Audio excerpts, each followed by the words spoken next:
wabarakatuh. Before we go to the presentation, we want to introduce ourselves. My name is Givari, and I'm here as a moderator. And I'm Ahmad Yudo. My name is Anissa Fitria. My name is Sophia Laila. And here, the third group wants to present that I think this topic is very related to us as a college student. I'm sure that we have the same problem that we scared to our future sometimes, and we've got the point for that. The first point is how to change the future. The second point, what does it mean to make a bold decision? The third point, what are the things that come with making a decision? The last point, what does it mean to change ourselves? The first point will be presented by Anissa Fitria. The time is yours. Okay. The first is how to change the future. What is meant by changing oneself is in terms of words, attitude, and action. Of course, to better things, because something we usually say usually comes from our own thoughts.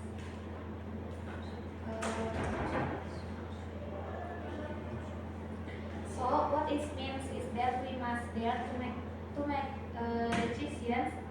That is, if we make a decision, that we must accept the risk. For example, suppose we make a decision but we do not accompany it with our action or behavior, then it will be a loss to ourselves. So if we want to make a big decision, it must be accompanied by our attitude and our intention to become successful and not harm ourselves or others. And we must also have good thoughts for our own future, so that our plans can be realized. For example, suppose I make a big decision, namely I choose to go to a 6-year boarding school. So maybe it's a big decision because I have to be istiqomah and follow the rules there, or I do something, I have to accept the consequences of what has been done, and then my biggest decision is to choose to study English, even though I know my expertise is not in this field, but I have to accept all the risks that I have chosen.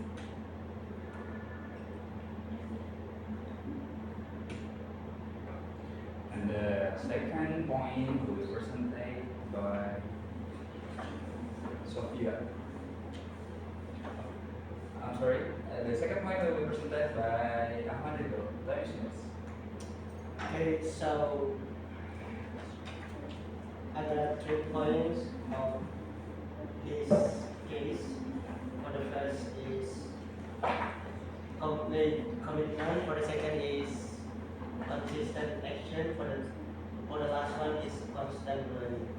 And for the one is complete commitment.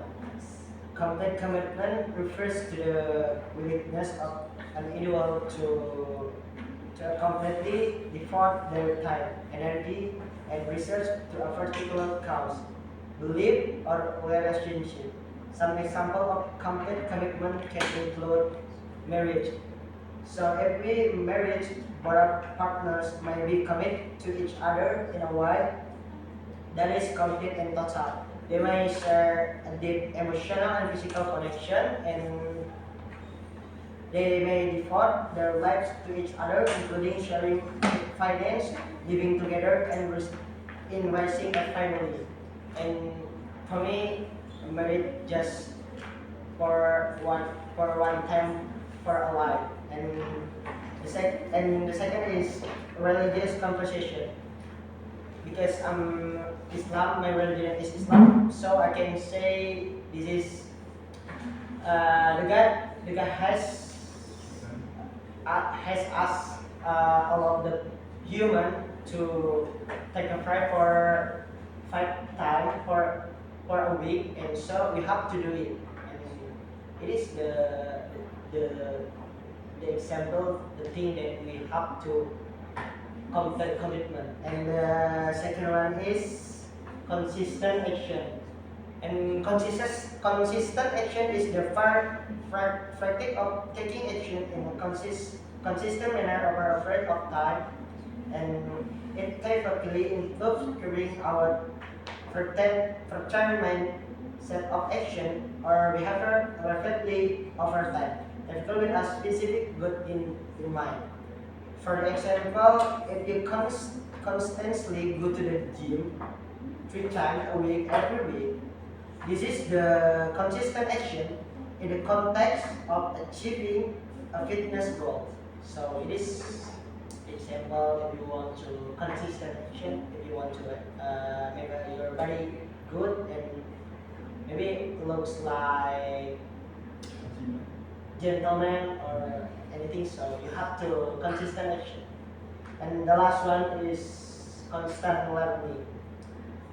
Constant learning is the state of being constantly engaged in the acquisition of new knowledge, skills, and experiences. It involves continuous learning and development. It is often the crucial aspect of success in and failure.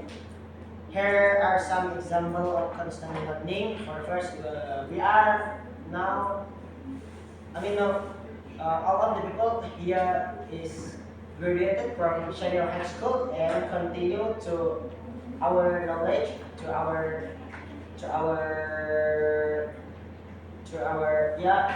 knowledge to the university, and this is the constant learning. So if we don't want to continue our knowledge to university, we can to join in other way.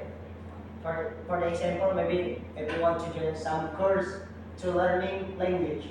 So in this world have a lot of language, such as English, Arabic, Japanese, French, and other. It is in all of the language. It is the constant learning. If you want to have a new knowledge, new experience, so you have to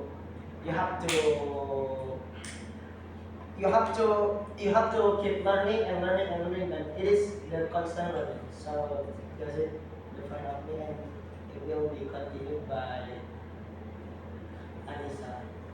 It will be continued by Sophia.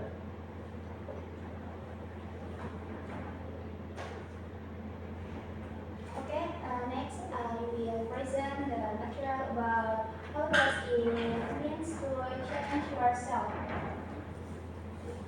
What is meant by training yourself is terms of words, attitudes, and actions. First, to better things, because something we usually say usually comes from our own lives.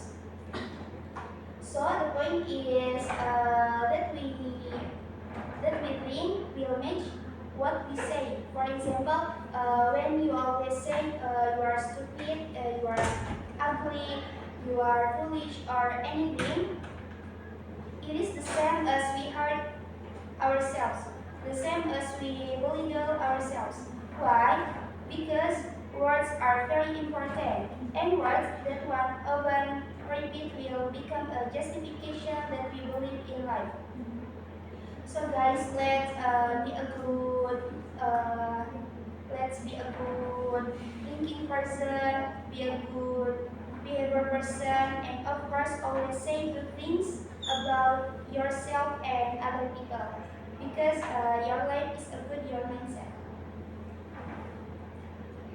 Okay, thank you, Sophie. I think that's all. I think I agree for the is here to review that we have constant learning or something.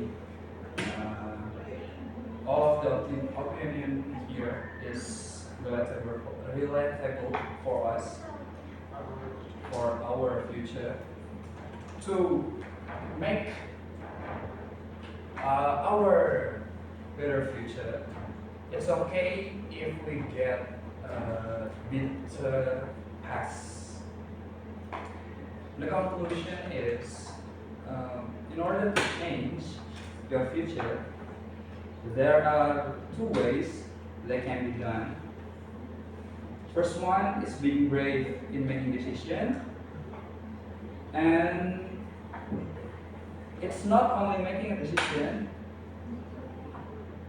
The decision must be accompanied by action.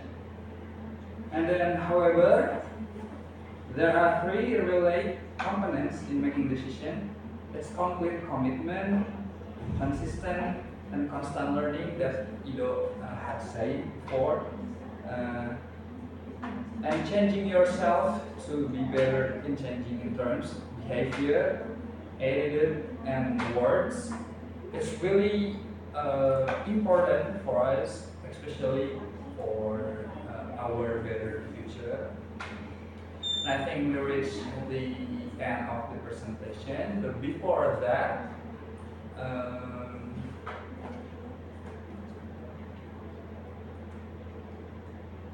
any question?